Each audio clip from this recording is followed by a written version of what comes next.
It was 1982, and Steven Spielberg's E.T. the Extra-Terrestrial hit the box office. It was a resounding success. It outclassed all of Spielberg's previous projects, including Jaws. Atari knew that a video game based on the movie would surely sell like hotcakes. Unfortunately, by all accounts, the game itself, from start to finish, was a mess. So how did Atari get the rights to make a game based on E.T.? Why did it look so horrible? And why did it fail anyway? Today on Gaming Delight, in honor of E.T.'s 40th anniversary, we take a look back at E.T. the Extra-Terrestrial on the Atari 2600.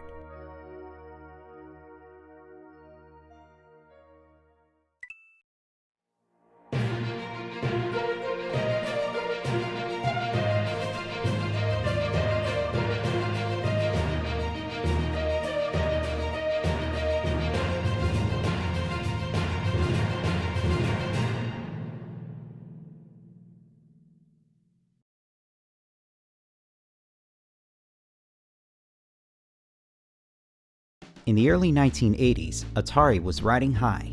The Atari 2600 was wildly successful, and software sales made Atari and its parent company, Warner Communications, a ton of money. Much of their arcade ports were a huge factor, especially Space Invaders. It's fun, but personally I think the whole idea of creatures from outer space is a little far-fetched. Sales of the Atari 2600 were also boosted by the newly released port of Namco's arcade hit, Pac-Man.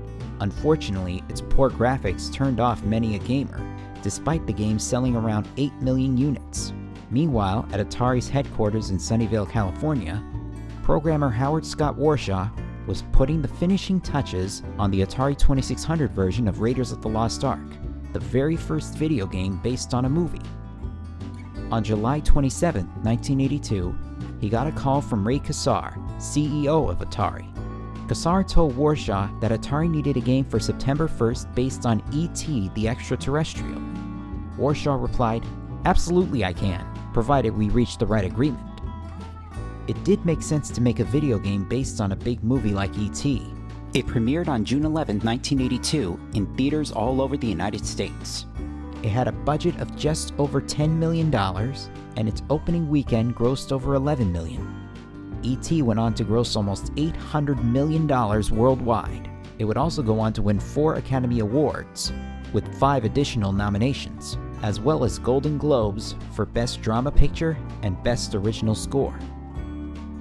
Warner Communications president Steve Ross expressed interest in the film and turned to E.T.'s director Steven Spielberg to negotiate a deal to make a video game based on the movie. Spielberg was interested, primarily because of his fascination with Atari's products. He even liked Yar's Revenge and Raiders of the Lost Ark, both of which were programmed by Howard Scott Warshaw. And so it was agreed that Warner and Atari pay Spielberg over $20 million for the rights to program a game based on E.T. for the Atari 2600. What could go wrong?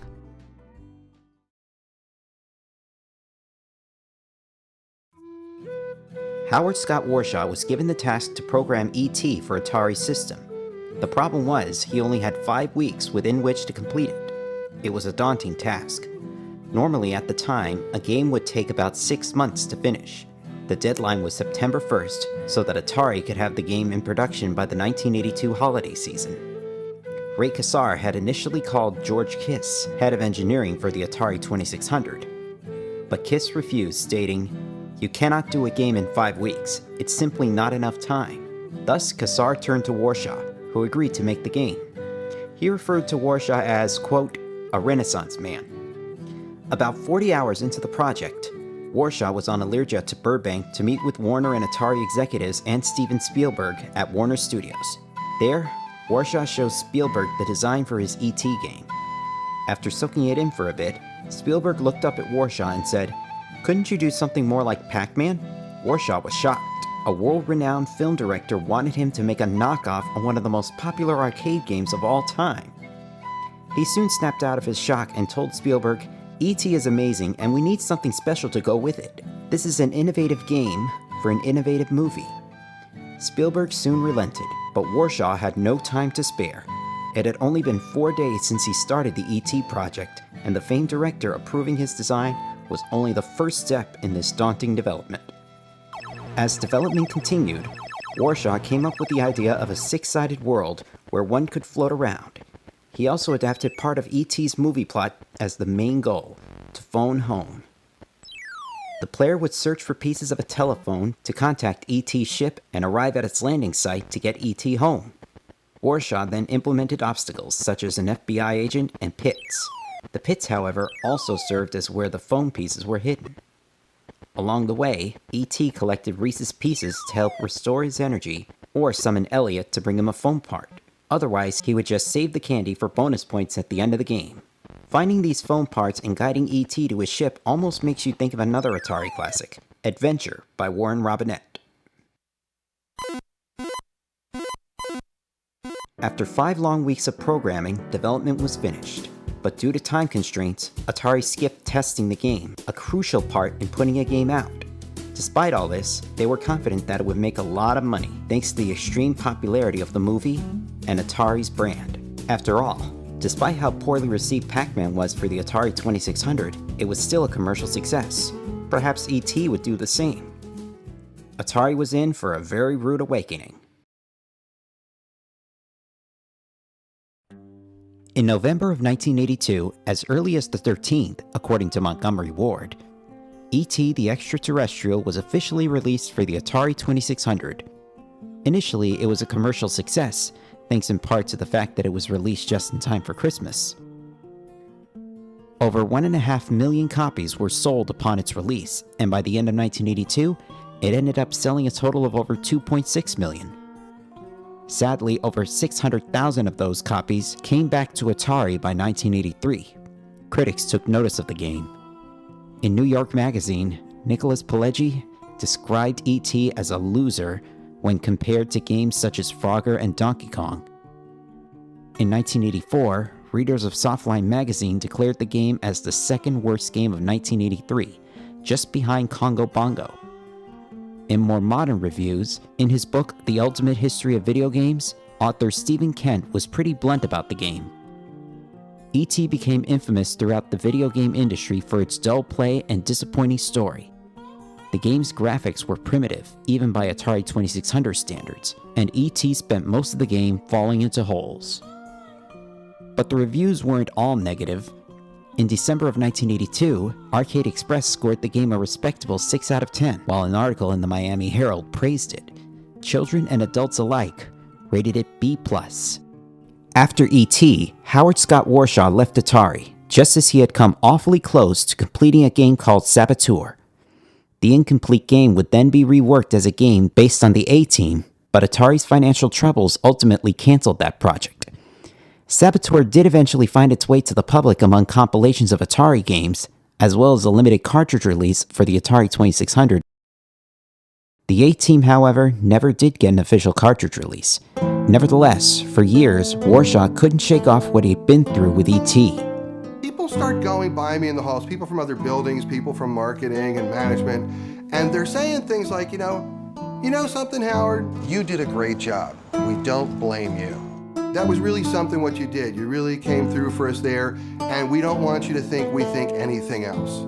This really isn't about you. Don't feel bad. It's okay. It's cool. And I'm thinking like, what the hell are they talking about? On December 7, 1982, Atari CEO Ray Kassar announced a revenue forecast of 15% profit, down from 1981's 50%. Following that, Warner Communications stock fell from $54 to $34 per share. The company lost $1.3 billion in market valuation. Shortly before the announcement, Kassar had sold 5,000 of his shares of Warner. This led to an investigation by the United States Securities and Exchange Commission against Kassar for insider trading. Kassar settled the case and was cleared of any wrongdoing, but in July of 1983, he was terminated. As the year wore on, Atari continued releasing arcade ports for their systems, including Ms. Pac-Man, Phoenix, and Mario Brothers. While many sold beautifully, they didn't make enough for Atari to recoup their losses. In September of 1983, the press jumped all over reports of truckloads of Atari boxes from a manufacturing plant in El Paso, Texas, being dumped in a landfill within Alamogordo, New Mexico. Among those boxes were unsold Atari products, including copies of E.T. Software production was to be transferred to Taiwan, and the El Paso plant was to be closed, laying off over 300 employees. So they chose to dump their inventory. To curb looting, Atari poured concrete atop some of the dump. For about 30 years, rumors kept on spreading that Atari dumped unsold copies of E.T. But on April 26, 2014, a portion of the landfill was exhumed. Only a small fraction of the landfill contained E.T. Later that year, Microsoft and Fuel Entertainment released a documentary covering the whole event, Atari Game Over. It's available on Xbox Live. To be fair, E.T. wasn't the only factor in the video game crash of 1983. In fact, there were a lot of factors. Some even bigger. Aside from E.T. and Pac-Man, there were tons of other poor games, maybe even worse, including clones of popular arcade games. There was also the problem of a loss of quality assurance, personal computers getting cheaper, too many consoles and not enough distinction, and retailers, large or small, stocking a lot of video games. As a result of all this, retailers slashed the prices of video games, systems, and accessories by as much as 90% so as to clear inventory. Now, it may seem as though everyone hated this game back when it was new. To be fair, most people did back then. Some still do. Atari never fully recovered from this game. Said Ray Kassar, it was a disaster. I mean, the programmers hated it. Nobody liked the game. I wasn't born yet when E.T. first came out. In fact, I didn't play it until just recently, for this video. It was a total struggle to complete the game, believe you me. I feel sorry for Howard Scott Warshaw. At least he did his best with what little time he had to get the game ready. But I'd like to know what you think of Atari's E.T. in the comments section below. Thanks again for watching Gaming to Life. Until next time, happy gaming!